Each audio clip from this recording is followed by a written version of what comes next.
Hello viewers, আসসালামু আলাইকুম। সবাই কেমন আছেন? আশা করি আল্লাহর রহমতে সবাই ভালো আছেন। আমি আলহামদুলিল্লাহ আল্লাহর রহমতে ভালো আছি। SB Sabiha blog and cooking page থেকে নতুন আরও একটি ভিডিও নিয়ে আমি চলে আসলাম আপনাদের সাথে শেয়ার করার জন্য। এখন দেখুন আমি কি রান্না করব।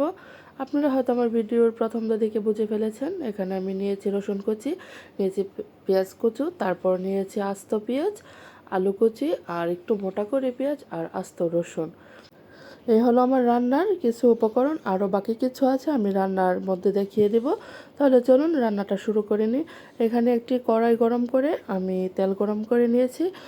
আর কড়াইটা দেখে কেউ কিন্তু হাসাহাসি করবেন, এটা হলো আমার শাশুড়ি মায়ের হাতের কড়াই। আর এই যে দেখুন আমি রান্নাটা করেছি, এখানে পেঁয়াজ কুচি, প্রথমে রসুন কুচি দিয়ে তারপর পেঁয়াজটা দিয়ে আমি হালকা ব্রাউন করে ভেজে নেব।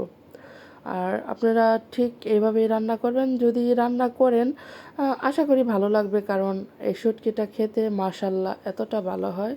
তারপর এখানে আমি লবণটা দিয়ে দিয়েছি অফ ক্যামেরায়। তারপরে দিয়ে দিলাম এর মধ্যে আদা রসুনের পেস্ট দিয়ে, এখানে দিয়ে হলুদ করে দিলাম, দিয়ে একটু পানি দিয়ে সুন্দর করে নেড়ে চেড়ে নেব। যখন সুন্দর করে নাড়াচাড়া হয়ে যাবে এর মধ্যে দিয়ে দেবো আমি মরিচের গুঁড়ো, ধনিয়া গুঁড়ো দিয়ে এটা আমি সুন্দর করে তেল ওঠা পর্যন্ত এটা আমি হালকাভাবে কষিয়ে নেব। এই যে দেখুন কত সুন্দরভাবে এটা কষিয়ে এটার মধ্যে তেল উঠে গিয়েছে। এর মধ্যে আমি দিয়ে দেবো কুচানো পেঁয়াজ আর আলু কুচোটা দিয়ে এটা আমি সুন্দর করে নেড়ে চেড়ে মশলার সাথে মিশিয়ে নেব। এটা কিন্তু খুব সুন্দর করে করতে হবে কাজগুলো, কারণ শুটকির তরকারি একটু এদিক সেদিক হলে পুড়ে গেলে আর এটা ভালো লাগে না খেতে। এই যে দেখুন এটা অনেকটা সময় ধরে আস্তে আস্তে কষিয়ে নেব। কষানো হয়ে গেলে এর মধ্যে দিয়ে দেবো শুটকি। আর একটা কথা, শুটকিটা আপনারা তেলে ভাজলে কিন্তু শুটকির মধ্যে কেমন একটা গন্ধ আসে, ওই শুটকিটা খেতে ভালো লাগে না। আপনারা যখন তরকারিটা কষানো হয়ে যাবে এর মধ্যে শুটকিটা দিয়ে দেবেন, দিলে ওইটা খুব ভালো লাগে খেতে। আপনারা চেষ্টা করবেন বা একবার ট্রাই করবেন, দেখবেন ভালো লাগবে, ফ্যান হয়ে যাবেন।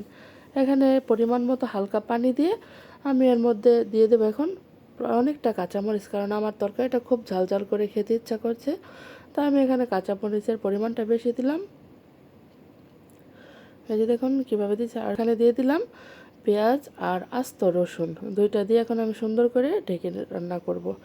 আমার ভিডিও যদি আপনাদের ভালো লাগে অবশ্যই আমার পাশে থাকবেন। আমার ভিডিওতে লাইক করবেন, শেয়ার করবেন, কমেন্ট করবেন। এই যে দেখুন জলটা যখন শুকিয়ে যাবে তখন কতটা সুন্দর মাখা মাখা হয়েছে।